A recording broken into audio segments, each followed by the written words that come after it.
We're in the fab shop, V8 Speed and Resto shop. Today we're working on the 79 Trans Am.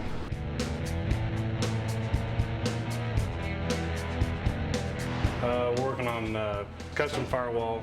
This is going to fix a couple of rust issues that we've had, along with some other previous damage, make an overall better look under the hood of the car when it's finished. In the firewall, we were kind of faced with the issue that the replacement floorboard didn't go high enough to catch all of the rust for a repair, and the original stamping had a bunch of natural ugliness from being pressed from a giant sheet of steel. So we wanted to cut all that out and make something much more attractive looking without getting into changing the entire underhood of the car. I've made a pattern here. We're going to put a step roll. It's going to have a rounded edge, and I've just basically made a border to match what's on the car, and then just kind of within that made some brake lines to where it'll have sort of an industrial pattern that looked like something that might have been stamped in a factory. The LS visually is much smaller, much more compact. You'll see a lot more firewall. You'll see a lot more of the wheel wells and things like that, especially by the time, when we install all the wiring, all the hoses and everything like that. It's going to leave a lot of sheet metal exposed underneath the hood, so obviously you want to make that as attractive as possible moving forward, because anything you can do without making it a focal point to just be complementary to everything else that's going on underneath the hood. The material is 20 gauge sheet steel, which is relatively thin, so you definitely want to put a step or a bead in it of some sort to give it strength. Otherwise it could oil can and rattle and make all kinds of noise. Again, I didn't want to do anything that was going to be necessarily a focal point. I just wanted to be complementary, and I didn't want to do, I wanted to do something a little bit more than just like a perimeter step roll or maybe a series of bead rolls, something that looked like it might have been manufactured or pressed into the panel that way. A couple of things that I considered when making it is that I couldn't really go out to the edges of the panels because we're trying to preserve the original paint on the car. So I wanted to keep it within a compact area, and then as compact as I could be and fix all the rust issues and ugliness that was going on. And then, so in that space, I fitted a flat piece of steel and then found where my edges were, and then used all my edges to kind of dictate where my step rolls and everything were going to be, so it all looked like it was made that way at the end of the process. We used our Mittler Brothers bead roller. The two rolls that I used together to make that step roll actually aren't a set if you were by the catalog. So what I did was I took a scrap piece of steel, and I wanted to find two that weren't going to leave any tool marks outside of the joggle itself that I was putting in the panel. So I messed around with a couple different things and found a couple that worked well together to put a rolled edge on one and a hard brake line on the other part of that step. That turned out pretty good. Well, you always want to keep in mind which way your step's going to go and which way you want the panel to be. Also keep in mind you want to leave the edges on your panel, if you're going to make something like this, a little big, because when in doing these steps you're going to shrink it overall. So hopefully I've left enough on there so I don't teach myself a lesson, but but that's kind of what happens on these things.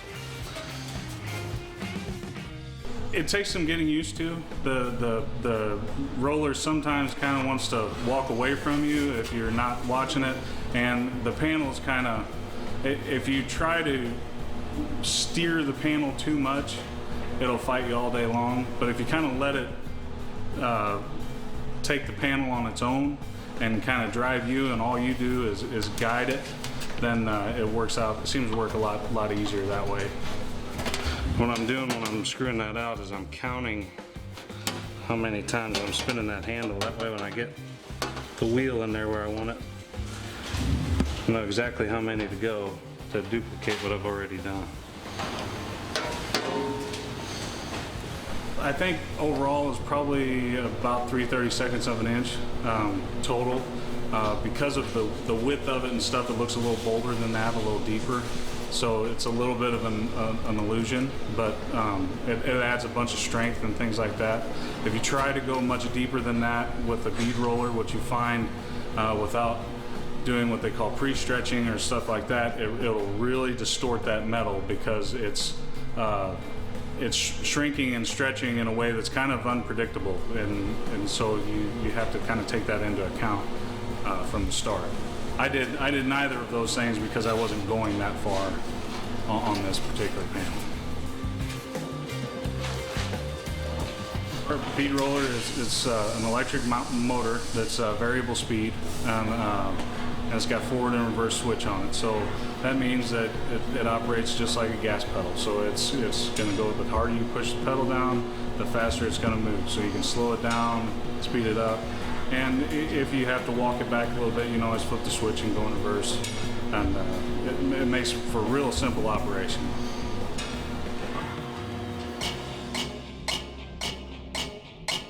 Around the corners of the patterns that were in the panel when I rolled the step, some of that shrinking and stretching was going on, but nothing that I can't deal with. As you can see, it's a little bent anyways, so I'll have to do some straightening there to get that to come back around. But overall, the fit is still there and looks pretty good as far as I'm concerned. So I hammered and dollied most of that out.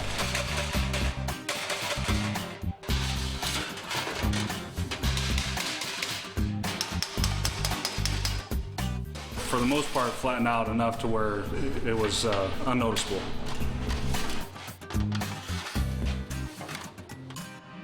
So after I got the panel relaxed and worked to a point where I was comfortable with it, I got the trans tunnel opening ready to radius the edge. To do this, I used a Pullmax with a set of radius dies in it to round that edge over nice and leave a nice smooth transition from that panel to the next. When I installed the panel, I used mostly magnets to get a flush fitment of the steel. Where I could get a clamp in there, I would use a large vice grip with pads to get a nice flush joint. And then I MIG welded it into place. There's some debate on whether TIG or MIG, but if you do it properly on either one, and make sure you check for your pinholes and all that. In this case, MIG weld was the one that seemed to work the best.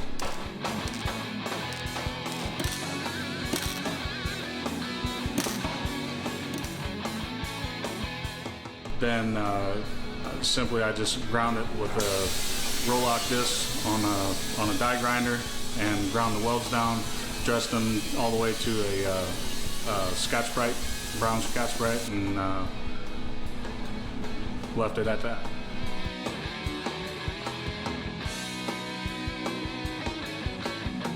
I think it came out pretty good. There's a little bit of distortion and stuff like that. Trying to stay away from building the entire flange at the top of the panel and stuff like that kind of left some areas that were difficult to get to that required maybe a little bit more body work than I would have cared for. But overall, it came out pretty well. So after I was done making the panel and installing it, then our body guys came in, did a little bit of filler work around the edges to make sure that was all smoothed out. Love doing stuff like this. Being able to be kind of creative and original and kind of put an original stamp on something, even though it's not really a statement piece, you know, it's still original, and there's not going to be another 79 Trans Am out there with this particular Firewall. So it's one little piece of me on this car rolling down the road.